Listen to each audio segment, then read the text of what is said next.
How are we all? So as you can see, I've received my first koi and fish of the season. And I've got a Kokai, or Kokai, I want to pronounce it. That's the breeder, and that's a Goshiki. And it's a kuro Goshiki, which means it's black, or predominantly like the black underlying already. And it's a Maruten, so it's got the edge spot. And the other one is a Tamasaba. I can't not say it that way every time I say it and think of it. Tamasaba. Now these, it's one of them you either love or you hate, I'm afraid. But you know what? Once you've seen them and handled one, experienced them, what an intriguing, lovely fish. I mean, look at it. Just look at that sumi underneath. Really interesting if that comes out. But anyway, that's an NND. And yeah, but the actual Benny on there is really nice. I was anticipating this to have gone receded quite a lot actually. This was here's the breeder's certificate. Well, not the breeder's certificate, but the one the Sunny Bank koi had. This went it for sale, and there's the breeder. And it was only 25 centimetres at knee sign December 23, and it's only 26 centimetre now. So yeah, it's only a small fish, so it's obviously not got the growth potential, but hopefully I can get it in this pond here and get some food into it. And the same with the Tamasaba we'll obviously eat. Now I've done due diligence, so there's the fish. Happy with them, really healthy. Now Sunny Bank koi, if you've not dealt with them before, I've got to say the dealings with Neil and Ricky have been absolutely brilliant. They put this shipment off, they put this delivery off about, what was it, about 6 weeks ago now, to say that the Goshiki they'd found, they'd ready for delivering it, but they'd screened it, health screening, and they found trick on it. So they didn't want to send it because it wasn't in pristine. It wasn't, you know, they weren't happy with it. And that's what you want. That's what you want from a dealer. You want that due diligence. Yes, it's found a parasite on it, and no one wants to handle parasites themselves. But koi and parasite, unfortunately, goes in hand in hand. I've said it many times before. So anyway, I've received these two koi. I have been quivering about what to do. Should I put it in this one? Should I put it in that one? And what bothers me about putting it in this one, these fish in here now, there's no UV on this, by the way, is this is a salt concentration of 0.5. It's probably dropped a little bit because it's had a couple of water changes since then, but not been much. It's probably between 0.45 and 5. And I had this fish out the other day in a net. Bloody hell, it was a pain in the backside. Still got a bit of redness. I thought I'll get it out, put some Tamidine on it and clean it. And oh my god, what a stress pot that was. So it looked worse when it gone back in. It's only been a couple of days and it's all settled down again now, so hopefully that's it. And they're looking great. And that one is split fin, is really starting to heal now. So my dilemma was, I've got two new fish. Do I put them in there with them three with 0.5% salt, which is my quarantine nurse, you know, hospital tank, if you want to call it that, or put them straight into this, which is grow on tank, pristine. As you can see, the feed's dumped some food in at 2 o'clock it did, and I'm in here disturbing them, so they're not happy about eating. So that was my dilemma. Anyway, a bit of to-in and throw-in with Sunny Bank, looking at the options, and we come to the conclusion they're probably better just putting them straight in there. Neil at Sunny Bank said he's confident the fish are in great health. He screened them again, and I've screened them myself. I've done my own screen out. That's my screen on them, health screening on them. I've checked the gills, looking great. I've done a scrape on them both, as you can see. There's the slide from the Tamasaba, absolutely crystal clear. Nothing of bother at all on them. So my only dilemma is now, do I give them a 3-minute PP dip which I might do just as a foolproof, and then they're going in here at 24 degrees, because my only concern is how they would react in 0.5. Now, from what I've learned, when they get their fish, they do put them in 0.3% salt at their facilities, so they are accustomed to 0.3, but I'm just concerned about putting them straight into 0.5. I don't want to shock them. So between Sunnybank and myself, we can concluded I'm going to put them straight in there. Now, there's always a risk, I know what you're saying, and that's a bigger risk than it is risking the 3 in here. But also thinking, well, there is a risk putting 2 fish that are seemingly healthy into a hospital tank with nursing fish. And I've got 3 ponds now. My other option, put them in the main pond, and that's only 15 degrees. I need to come out of 18, and I can't set up another QT. Well, I could. I've got this 500 gallon here, but where do you draw the line is my point. So I think, just to be foolproof, they're going to get a PP dip for 3 minutes, and that's it. They're going in here, and hopefully that's it. They thrive and enter no incidents. Apparently, according to Sunnybank, this fish is an absolute nutter. When you get the net out, it goes absolutely mental. So I'm hoping it don't be a complete idiot and do something silly in this pond, or you jump out a bloody hole or something, because you know what they're like. But anyway, you can't worry too much. So they're going in there, and the next part of the video will be hopefully them settled in a couple of days time. So see you hopefully with them settled in. Happy days. Always a nice time having fish. But what a little unit that Tamasaba is. And here's the actual NND 14 centimetre Nisai, November 2023.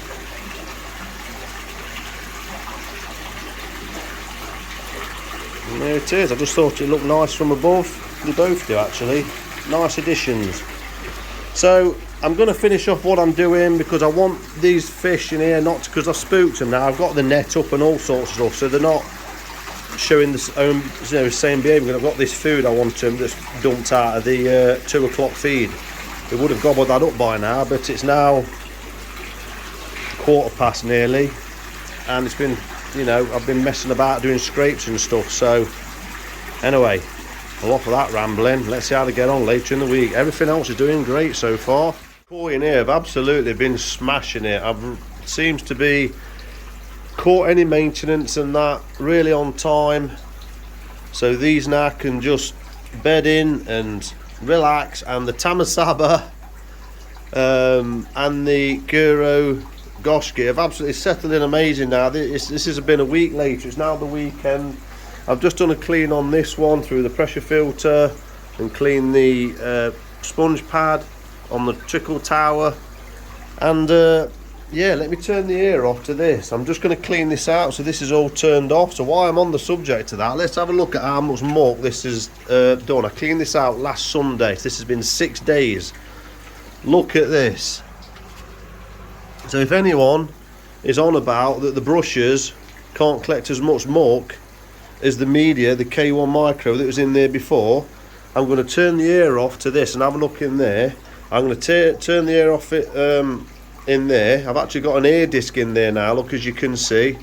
So the stone's been removed to one side now. So I've got a nice drawer up there. So I'm going to turn that off so we can see. The water level, I've sorted the water level in here now. I thought it might have been evaporation, guys, but it's not. It was a water leak. I've got a connection behind there where one hose joins another, and it was dripping at the back. Not a lot, but enough. And the main pond, the water level will drop in there, and I found the leak on that as well. And that was, I thought it was the plant filter, and it wasn't. So I sort of resealed that with HA6, the silicone, but it wasn't. It was actually the runoff blade to the main pond from the plant filter to the main pond. It was actually backtracking underneath, and then it wasn't sealed properly at the top. So I put loads of HA. I cleaned it all, underneath, on the sides and everything. Let the plant filter turned off for 24 hours. Load of HA6 bunged in all the way across. And on the actual blade itself, imagine that's the blade. I've actually put sealant on the insides all the way and sealed in the slate again, because I think we might have been going underneath as well. And then put a bead on the end of the sort of blade, so it sort of tracks straight out. So anyway, so now that's keeping its water level, which is great, and so is this. So I'm over the moon now. Well, it's over the moon. I was over the moon anyway, but that just settles the water dropping on this. So as you can see, there's nothing trickling in.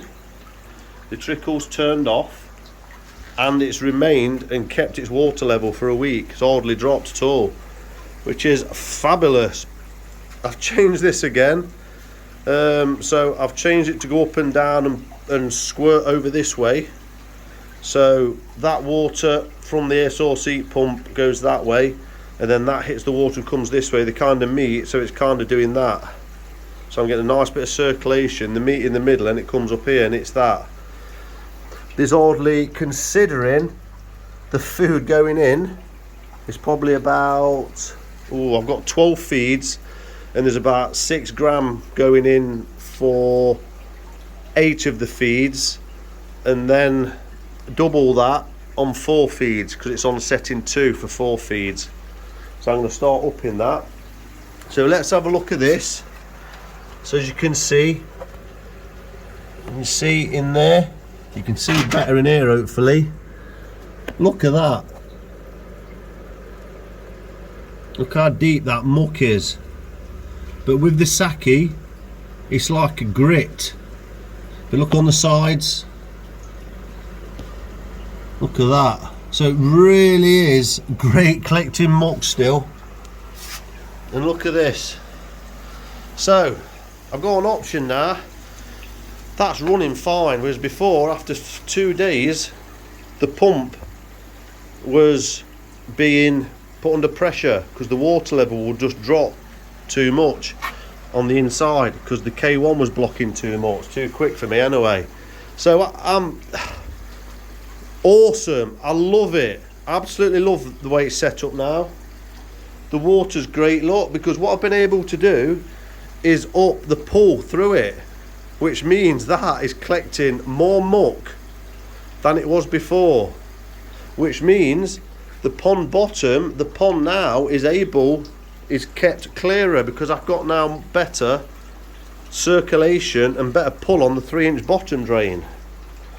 So if you look in the pond, look at it, there's hardly any, considering the food going in, there's not a lot of food sat at the bottom of the pond at all, and the fish are looking absolutely mint. So if I turn the air off, which one is it? I want to turn this one off, I think. Excuse me. I've had a terrible cold this week, so hopefully those two, that's it. So I can see the fish in here a bit better. So let me stand on here. I've got to say, since losing a couple of the fish in there, the bigger ones, these really have become timid. But if we look at the fish from here, you see if I can zoom in from a distance. I believe they really are getting some bodies on them. If you look at that shower there, that one was definitely more slender 46 weeks ago. This Tancho Goshiki, look at the width of that body now.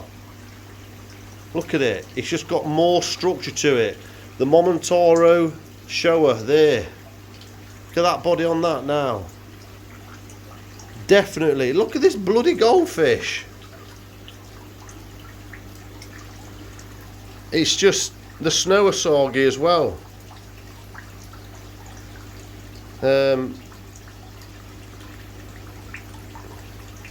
Where's the Tamasaba?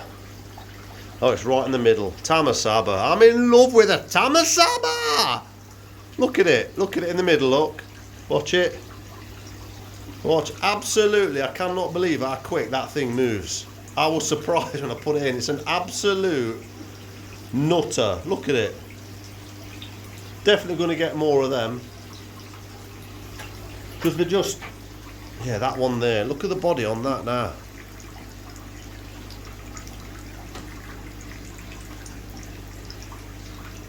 But yeah, the Tamasaba, look at it. It's so quick. And then the Kuro Goshiki, there look.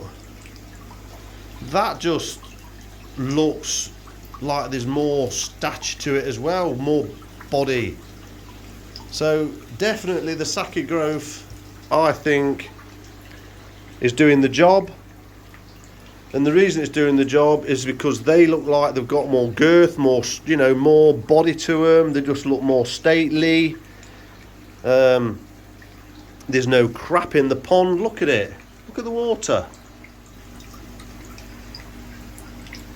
Nothing in there. So I've absolutely got this dialed in now, and the timing is absolutely brilliant because I've got no messing about to do. I can just leave them be now. Look, just leave them be. So if I hadn't have done that, and I was setting up a biofilter now and the moving bed and all that stuff, so this is the wrong time, guys. A lot of people do stuff this time of year, and I get it because the weather's nicer, but you're much better to do it over autumn and winter. So come this year, you're sorted. Hey, oh, let me turn this off. Talking of sorted, let me turn this off because I've just cleaned the filters out. That's got too much water in it there, but anyway. And I've got my sodium thiosulfate solution already mixed up, so I can literally just put half a cup full in this pond, and that will be enough to top it up straight away. So we've got the thiosulfate dechlorinator already mixed up. So that's that. So I'm going to leave that because I'm going to clean the brushes out. They take me about 10 minutes. Quicker than before. Yes, I've got to pull them out and hose them down, but quicker than before. And the good thing is, it completely washes out. I can completely wash out everything, so there's nothing left in that easy pod or the media after. And the media is obviously now in there. And look at the media. Look how clean it is. And if I can have a look in here, see if there's been a detrimental effect. If you look through there, I don't believe there has. Look at it, it's fine. And that change with putting the 2 air stones on a fixed pipe has been great. I've got the Litho Aqua from here out of there cleaned out, salted, so it's drawn out any ammonia in there, and that's in here now. So this can be turned back on if I can get the air right. So look at that now. Amazing. That is clean as a whistle. So there's a few people, a few comments saying that I've gone backwards, it will cause problems with mucking it and stuff like that. It absolutely hasn't. That is getting more crap in it than it was before, collecting more debris and keeping it out of the pond, because that is absolutely banging and absolutely spotless. So now I could, if I wanted, leave it for a week like that, or I could clean it out and dump that as much as I wanted to, depending on my lot. Me not have to do it, and I'm worried that it's making the pump scream after 2 days, which meant this was drying out here, which meant the K1 micro in the middle wasn't wet, because when that drops it dries up, so you're not getting the biological reaction anyway using it. And I think that's why they struggle with nitrite and stuff, because they just need too much cleaning out. So anyway, I'm not going back. I am over the moon with this now. And as for that, I've been reading up on trickle towers on Manky Sankey. I don't know where I've seen it. It was on about, there's an article on there about backy showers, and the backy shower is one that's got lots of water flowing through it, absolutely 10, 15, 20,000 litres of people are banging through them, and compared to a trickle tower, which is, the key is for slower, and also with a trickle tower, because what you predominantly with trickle towers, you're trying to reduce nitrate through it, so you can get, so you actually trying to get more of a different type of bacteria to tackle nitrate issues or lower the nitrate and battle nitrate. But with that, you've got to have less air going into the media. So really, on a trickle tower, you can actually see them like this, but the sealed caps. And then here, you're not drawing any air in either through this pipe. So it is open topped. So it is obviously going to draw air in, but it has got this cap on it. So with this little change, there's not loads and loads of water hitting it, going through it.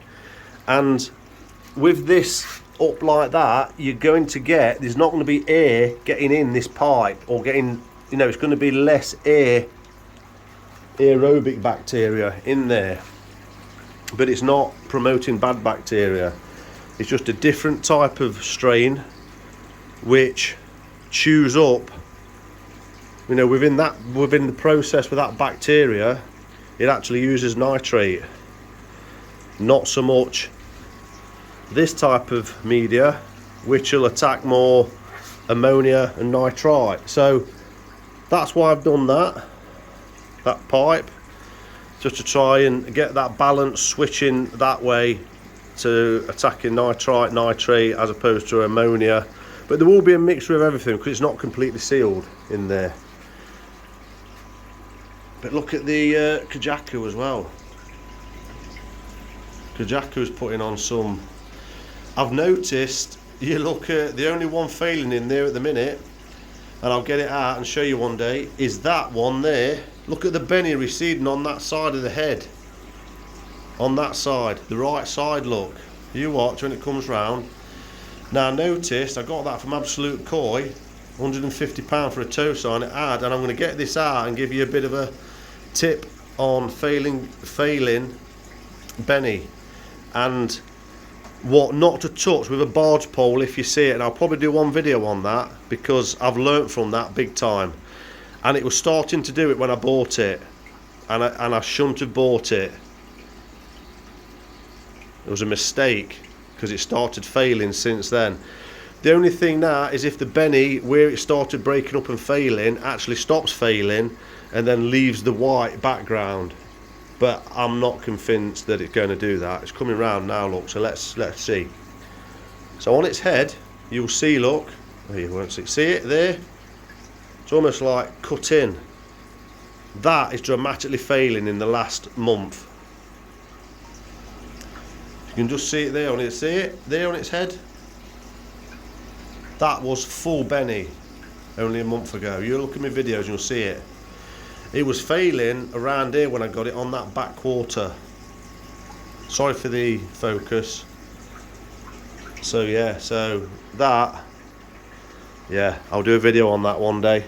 So anyway, look at that. That's enough of that already. So yeah, that concludes this week's video of the Tamasaba and the Kuro Goshiki, which is an absolute, I put it on a WhatsApp page, on the JPN Koi page, WhatsApp, and a couple of people have said I could actually show that because of its size and its quality.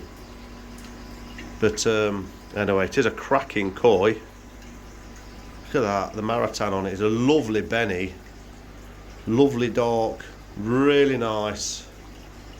So that'll be interesting come autumn, because this year I'm going to leave them well alone, and then when they do the harvest in October or whenever in Japan, I'm going to start getting some of these out and measuring them.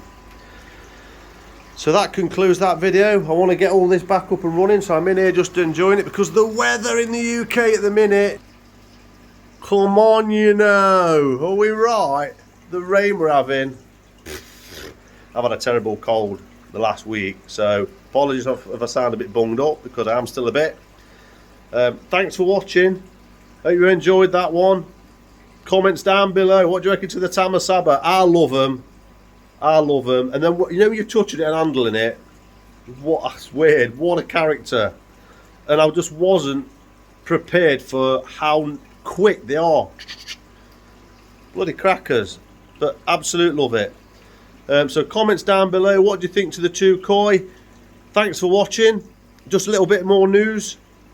On Friday of this week, I've got the Saki Fish Farm Tancho Sankey coming from Koi Wholesale, JPN Koi. So that's going in this pond. Going to grow that on this year and hopefully get some body on that, get that growing, but we will see. So that is being delivered on Friday.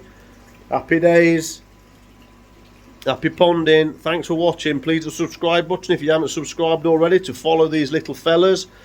And hit the like button or hit the thumbs down button. I'll see you on the next one.